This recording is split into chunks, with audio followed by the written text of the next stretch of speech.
Hello everyone, welcome back to another Q&A. One of my favourite videos to film. I love answering questions. My little Nelly boy is fast asleep on the sofa over there and it's the cutest thing I've ever seen. I just want to go and touch his little cheeks and give him a forehead kiss, but I'm not going to disturb. So I asked on Instagram for questions a couple of days ago, completely forgotten what I got asked now, as always. So we are jumping into this kind of blind with the first question. Being as we were talking about Nelly, do you ever get cat mum guilt? All the time I get cat mum guilt, specifically with all the traveling that I'm doing nowadays. If you've watched me for a while, you will know that I didn't used to travel or go anywhere. Like, Nelly is 9 years old this year. And since I've had him, the amount of times that I've left him have been minuscule. Tiny, tiny, tiny. I've spent almost every day of the last 9 years with this cat, minus the past year, because if you didn't know, my girlfriend is American. She lives in America and we go back and forth right now until we decide on a place to settle. But that means that I've spent a lot of time over in America, and every time I go, I feel so guilty to leave Nelly, but I know that he's in amazing hands. He stays with my mum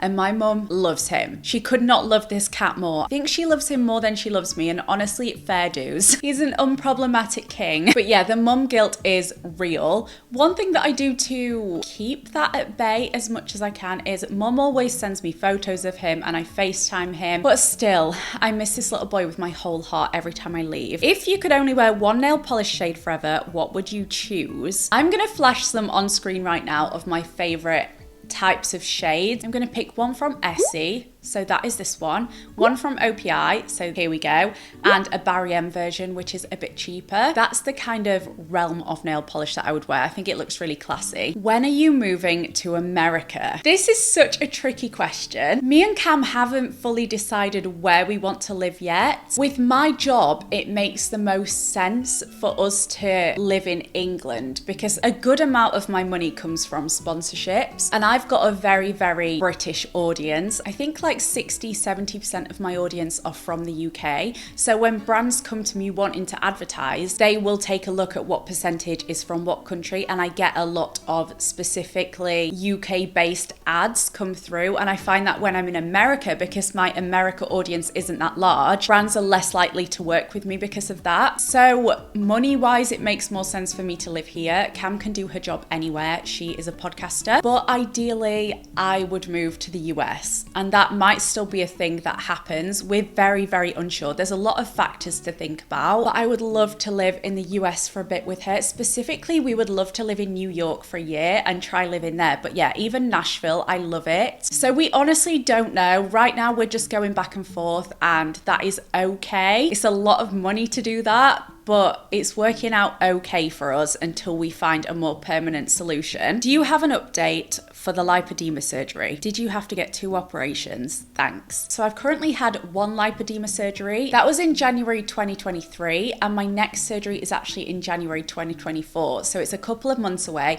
They will be a year apart. It's weird how much plans can change though, because I was meant to have my first lipedema surgery, and then 8 weeks after that, in March of 2023, I was meant to have my second one, and then I potentially needed a third one, and that was going to be 8 weeks after that. So the whole process should have been finished by this summer, but because of my internal bleed and my health issues to do with that side of things, it's meant that I've had to postpone my leg surgery. So yeah, they are a year apart. Kind of grateful for that, because the first one was very difficult to get over. The healing process was hard, and I feel like they're still not fully healed. They get swollen at the drop of a hat. It was a nice idea to have them done in close proximity, but at the same time, if you are having these surgeries, I would recommend waiting a little bit longer, even if it's 6 months, because the first surgery takes a while to get over. Like, believe me, it's a tough surgery to get through. But yeah, second one is in January, and I think that is going to be it now. Because I have lost so much weight, I think they only need to do 2 instead of 3. So fingers crossed. He's going to see, obviously, when I'm there, he's going to look at my legs properly and assess if I still need a third, but hopefully we can just do 2,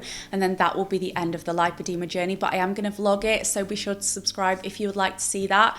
It's not far away now. What are you most looking forward to in 2024? I think I'm actually most looking forward to the summer of 2024, because I will be healed from my second lipedema surgery. I will hopefully be healed from my stomach problems, and I'll be able to just go and live and have a really, really positive, good summer where I can eat food, I can show my new legs off to the world. I think I'm going to be in America for summer next year, which will be really exciting. I'll get to do that properly. I'm excited for my birthday as well, which I never thought I would ever say, but me and some of my friends, the podcast collective girls, have decided that we want to go to Disneyland, California, and that would be around my birthday and around the birthday of another person in the group, so that will be incredible if we do make that happen. In May, I'm actually going to see my favourite band ever, Keen. It's 20 years since their Hopes and Fears album came out, which is one of my favourite albums of all time, and they're doing like a revival tour of that album, so I snagged tickets for that, and I'm going to be going to that in May. And then in August, I've got the Taylor Swift Eras tour. It'll be my second time going to the Eras tour. I went in Chicago this year, which was amazing, but we had nosebleed seats. We couldn't see anything basically. And this time we've got amazing like front view seats, which were so expensive, but so worth it. I can't wait. So those are the things that I'm most looking forward to. Hopefully me and Cam have got some sort of plan of where we want to live, and we've started that process as well, because it is really hard doing long distance. How do I get into dating women as someone who's always been with men? This is a good question, and probably something that a lot of you guys who are watching this video are struggling with. I would say a good start is make a dating profile on some sort of app. I think I would try and stay clear of Tinder. I'm not the biggest fan of Tinder, but Hinge is okay, and Bumble. So yeah, make a profile on there and just start by chatting to some women. If you match with someone, hit them up. I find that starting a conversation with women is harder than with men, because with men, you could say anything, they don't really care. Really generalizing with that, but I feel like for the most part, men are just like, want to go on a date? Let's go. But with women, you kind of want to connect on a more deep level, at least in my opinion, or talk about something like a little bit more personal. So I would ask them a personal but fun question. Like, if you went on a movie date and you could pick one film to watch with me, what would it be? What would you take me to see? Some sort of question like that. Make it fun, make them think a little bit. Don't just do the whole, hi, how are you? I'm good. How are you? Like, that is so boring. Hit them with a question and take it from there. I always found women way harder to flirt with, and it stopped me properly legit dating for a long time because I just did not know how to start the conversation. I think because I don't care about men at all, when I did date them, it just wouldn't mean really anything to me, but I care so much about women that I wanted to impress them, and then I got really in my own head about it. One thing you still struggle to get used to when living alone. I still sometimes struggle to get out of the house. If I had my own way in life, I could stay in the house for like a month without going out quite happily, but over that month my anxiety to leave the house would grow and grow. But I am such a homebody, like I just am the happiest when I'm in my home. So the thing that I struggle with when I don't have someone with me is actually making myself go outside. I find it easier nowadays, but it is still something that I do struggle a little bit with. Do you still want kids? I'm assuming you mean with this. I am pretty sure it's a no. I went through a stage of life where I was highly contemplating going through IVF and having a child on my own, because I didn't think I would ever find a partner that I wanted to raise a kid with. But I'm so grateful that I didn't do that, because as the years have gone on, the thought of having a child is just something that is on my mind less and less and less. Kids are such a huge commitment, and I know that you can live your life and go places and travel and all of that stuff when you do have a child. It is just harder to do that, but I really love the freedom that I've got in my life, and I know that my girlfriend feels the same. I do now have a little nephew, so I feel like any thoughts of having a child that I did have, any little tiny bit of maternal instinct can be given to my nephew when I babysit him, and that is okay with me. Is it more likely that Cam will move permanently to Brighton or you move permanently to the US? I've kind of answered this question, but I would love to know what you guys think on this topic. Having watched my videos, do you think I'm happier in England? Do you think I'm happier in America? Because I've obviously got my own thoughts on it, but I would love to hear your input as well as to where you think I should live. It's such a big decision, and it's one that we think about every single day, obviously.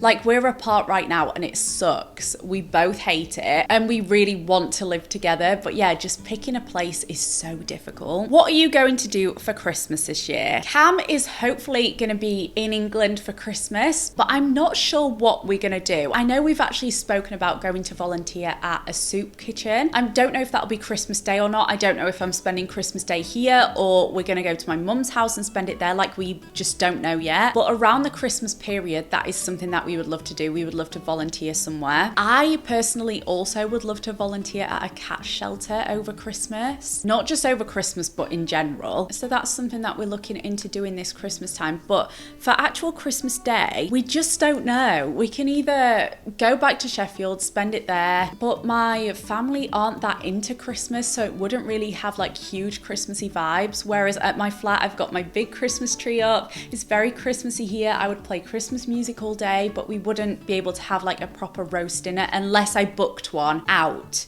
which I might consider doing. I need to talk to Cam about this, but yeah, if you've ever been alone as a couple on Christmas Day, please let me know your experience and what you did. I've spent Christmas Day alone by myself one time, and I actually painted my bedroom and it was so much fun, but it didn't feel Christmassy at all. And if Cam does spend it here, I really want it to feel super Christmassy. So if you have any ideas of how we can do that, please let me know. How do you go about splitting the bill when dating girls, navigating it for the first time? What me and Cam tend to do is just cover one meal each. If one person decides that they want to go for dinner, that person will probably pay for the dinner because it was their decision to go in the first place. But it is definitely even. Like, she will take one meal, I will take the next meal. I think when you're first starting to date women, I think if you're feeling a vibe there and you would just love to treat them and pay for the meal, then absolutely go for it. But I don't think it's a bad thing to split the bill either. I think the same when it comes to women dating men, men dating men, anyone dating anyone. I think the same thing. Like, if you're just starting to date someone and you don't know if you've got a vibe there yet, I don't think it should be assumed that one person will pay the bill. You've both eaten food, why not just split it? But if you are feeling a vibe and you do think, oh, I would actually love to treat this person, make them feel special today, then you pay for the bill. Do you still want to move house? I know you mentioned it a while ago. Such a tricky question. If money wasn't an issue, I would buy another property but keep this one as well, because I love my flat. It's the first house I've ever lived in that feels like home. I just come in my flat and I'm like, oh, this is my home. I love it so much. So in an ideal world, I would keep this flat but also buy another and go through like the renovation process with another one, which is something that I really, really want to do. But that just isn't feasible. I'm not made of money. So I would have to sell this property to buy another one. I know it'll happen at some point.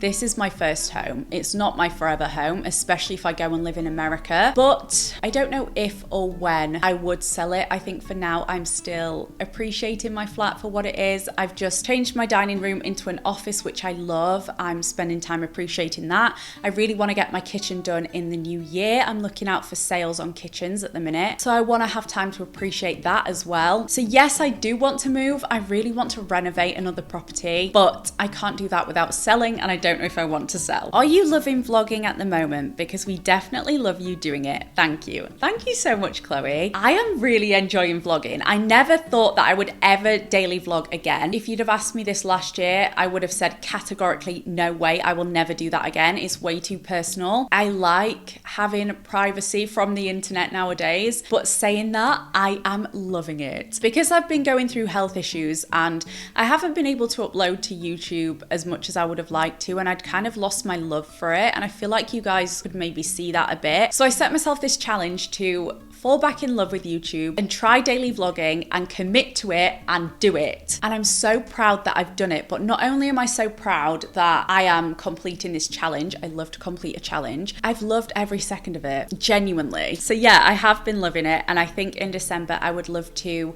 make 3 videos a week rather than just 1, because I'm gonna miss doing this. What's a good sibling name for Lottie and Rocco? I love those names, but I do feel like they have quite different vibes already, so I thought I would throw another different vibe of a name into the mix. So I like the name of Lottie, Rocco and Mabel. I think those are 3 really cute names. They're all very different, but if you're having a boy, maybe Lottie, Rocco and something 1 syllable. I like a 2 syllable for a girl, but a 1 syllable for a boy, like Lottie, Rocco and Jet. Team Jeremiah or Team Conrad? Okay, this person is talking about The Summer I Turned Pretty. I recently binge watched it, watched both seasons in like 3 days. This is a really tricky one because I do think Jeremiah treats Belly, first of all, weirdest name in a TV show. I think he treats her a lot better, but I think Belly and Conrad are meant to be together, and I think they still will be together. I think this show is based off a book, and I've never read the book, so I don't know how it ends, but I kind of see her and Conrad being together and Jeremiah being with a man. That's just what I've got in my head. Fuck, marry, kill, but make it Taylor Swift songs. Okay, I would marry Champagne Problems, love that song. I would fuck Don't Blame Me or Dress, and I would kill Shake It Off or Me. Sorry. What don't you have in common with Cam? She's a huge sports lover. She's very sporty. I cannot think of anything worse than watching sport. The only sport that I don't mind watching is the Olympics, diving and gymnastics, but even then I get scared that they're gonna break something and it's hard to watch. Ooh, if you were on a quiz show and you had to pick a speciality subject, what would it be? Good question. I love quiz shows. I love The Chase. That's one of my favorites. I'm gonna say something super obvious, but I think my specialist subject would be musical theatre. But if it couldn't be musical theatre, say I was on Michael McIntyre's The Wheel, one of my favourite quiz shows, and someone else had chosen that topic, I would choose Taylor Swift. I know way too much about Taylor Swift. I would love to know what you guys would choose as a speciality subject if you were on a quiz show. And the last question that I'm going to answer, would you ever go on a reality TV show? Which one? So I'm actually going to let you in on a little secret. There was a time in my life where it was looking very, very possible that I would go on Celebs Go Dating, which is a TV show in the UK where celebrities, influencers, whatever, go on dates with normal people. I hate that. But my manager really wanted me to go on that, and he had all the contacts, and I wanted to go on it too. I thought it would be fun to do, and that's one of the opportunities that I could have done, but I turned down because I was so self-conscious and my anxiety was so bad. I don't actually regret turning it down. Reality TV shows are edited in a way to make people look bad, and I would be scared of how they would have edited me, although there is another side to that coin where if you're genuinely a nice person, there shouldn't be anything bad for them to edit of you. But I know that they twist a lot of words and they cut a lot of things out of sentences that you say to make a whole different sentence, and I'm kind of glad that I didn't go ahead with that. But if I could choose to go on one, it would probably be I'm a Celebrity, Get Me Out of Here. I would hate anything to do with bugs. I would hate sleeping outside. In theory, I would hate the whole journey. But you see people go on there and just have the best time, and they face all of their fears and grow as a person, and I would really like to do that. And I do think that I'm a Celebrity doesn't get edited in a way to make anyone look bad. They just edit what is there. I'm actually about to jump on a call with my girlfriend Cam, and we are about to record a podcast episode for the Patreon. We did part 1 of a Shane Dawson deep dive where I spoke about his early life and early career, and we're doing part 2 today. So I will leave a link to the Patreon if you guys would like to check that out. I love doing these deep dives, especially because I can offer some insight on what it is like to be an influencer and kind of what happens behind the camera. I think it's an interesting lens to take. But yeah, give this video a thumbs up if you enjoyed it. Feel free to subscribe if you would like to. I'm uploading every day in November and 3 days a week in December. I'm going to commit to that. You heard it here first. I hope you guys are having a lovely day, and I will see you tomorrow. Bye.